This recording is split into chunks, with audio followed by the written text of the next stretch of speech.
Hey, what's up, everybody? It's Charleston, and welcome you guys to another episode of the Dreamerspro Show, where we cover everything from sports, hot topics, classic debates, entertainment, and when we give you guys a fresh perspective on things and how we see them. And today we got a show here today for you guys that you definitely want to stick around for. But before we get into it, please make sure you like the video and subscribe to the channel here. Now, today we're going to be talking about Nick Wright.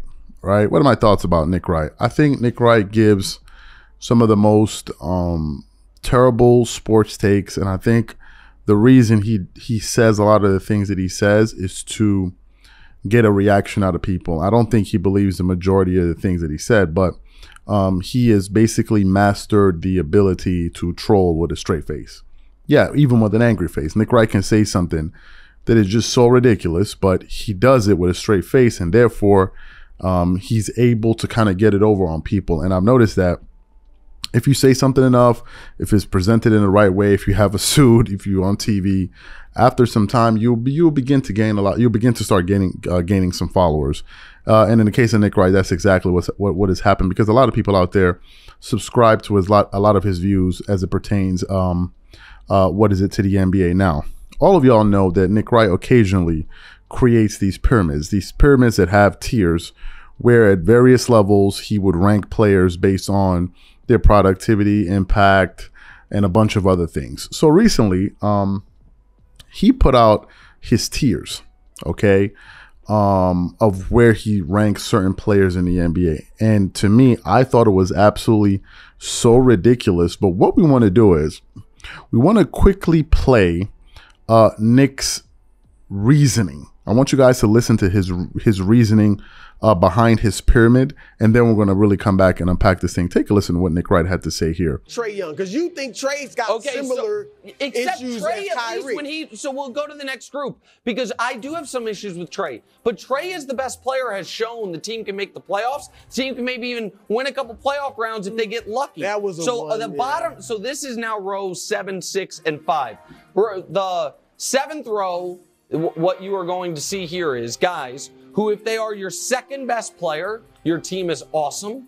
And if they're your best player, you're going to be fighting to make it to the postseason. Do you guys understand what I'm saying there? Sabonis, Paul George, Bams, those guys are all the best players. Those teams are really good. The other guys are the best players on a team. Those teams are just fighting to make the playoffs. Next row. Shout out De'Aaron Fox, man, Houston's own. These guys have been awesome night in, night out. And then the top of this are the guys that just missed the top 10. And so I would ask the audience two things. One is, when you look at these guys, is there anyone on there that contributes to winning less than Kyrie Irving? Of course not, which is why Kyrie is properly ranked. And the other one is, when you think I have any of these guys ranked too low, we'll get into the top 10 in a bit. But there is one very quick or very high riser compared to where he was a few weeks ago. Scott, you're back on the Kawhi train. Oh. Because he used to be, I feel like Joker took a lot of your Kawhi. Well, I didn't like, Kawhi was one of the first guys that I think kind of started this load management epidemic we now have. We now realize Popovich and Kawhi was maybe the most notable guy, but then Kawhi did it in Toronto, then he did it outside of Popovich. But now he's cooking. Brew, he's been awesome since mid-January. Yeah, I mean, he has been absolutely outstanding. Now, do I have concerns about his ability to play for 2 straight months in the playoffs? Yes. Do I think that the Russell Westbrook edition was them shooting themselves in the foot unnecessarily? Absolutely. But do I think the Clippers are a very scary team when Kawhi is out there? It's unquestionable. I think they could be as scary as the Lakers. I think the two scariest teams in the West very well may be the two teams in Los Angeles. Now, obviously, the Clippers haven't done it, and the Lakers have, so that's the difference. But listen, that's a fair point, and we will now reveal players 7 through 10. So, and again, there's no order here. There's just the 4th row of the pyramid. Ooh. We have Nikola Jokic, LeBron James, Anthony Davis, and Ja Morant. By the way, Adrian Wojnarowski just reported Ja Morant is going to be eligible to come back on Monday, but they expect it'll be a little bit longer. But the idea that Ja was going to miss the entirety of the season, we no longer have to, I guess, concern ourselves with that. And Ja, this last month of, I don't even know what to call it, but everything that he's gone through outside of basketball notwithstanding, he has been the best player on a team that could win the title. And I think he showed you he was on that trajectory last year. Anthony Davis has been having, I think, the best season of his career as a Laker this year when he's been out there. LeBron's numbers are off the charts, and Jokic, we know he's two-time MVP. Now, let's just actually get into his pyramid here. On the first tier, he has players like Wiggins, DeJounte Murray, Maxey, Brook Lopez, and others. On the second tier, LaMelo Ball, Brunson, Zach LaVine, Jaren Jackson Jr., Klay Thompson, and Chris Paul. The third tier is where it starts to get controversial. He has Kyrie Irving next to Karl Anthony Towns, Beal, Bridges, DeMar DeRozan, Chris Middleton, and Zion Williamson. Just imagine.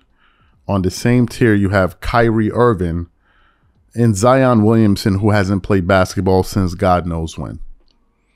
The tier above that, he has Halliburton, Trae Young, Pascal Siakam, Bam Adebayo, Paul George, and Sabonis.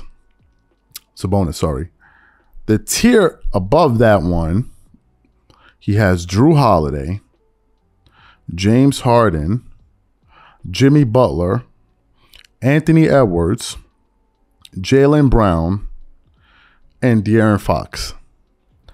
Listen to this next tier. He has Kawhi Leonard, Devin Booker, SGA, Donovan Mitchell, and Damian Lillard. To me, Kawhi is better than all of those dudes. But let's continue on. A tier above that, he has John Morant, Anthony Davis, LeBron James, and Nikola Jokic. A tier above that, he has Kevin Durant, Jason Tatum, Stephen Curry, and then the last two tiers, Luka Doncic, Joel Embiid, and Giannis Antetokounmpo. Now, y'all know I think the majority of what Nick Wright has to say about basketball is absolutely ridiculous. But I want to read some of the reaction from fans who caught a whiff of this tier that he has here. One guy said, "What is two-time running MVP doing in tier 4? This is clearly based on current form, but has some real preconceived bias." Another person said, "Where Kyrie Irving is proves what this list is. Trash." Another person said, "His criteria is so trivial. He'll have AD top 10 for his defense, then have a bunch of score first, no defense guards ahead of Kawhi. He'll say missing games is why Kyrie is so low, but put Towns, AD, LeBron ahead of him. He'll say defense matters and then puts Jokic that high."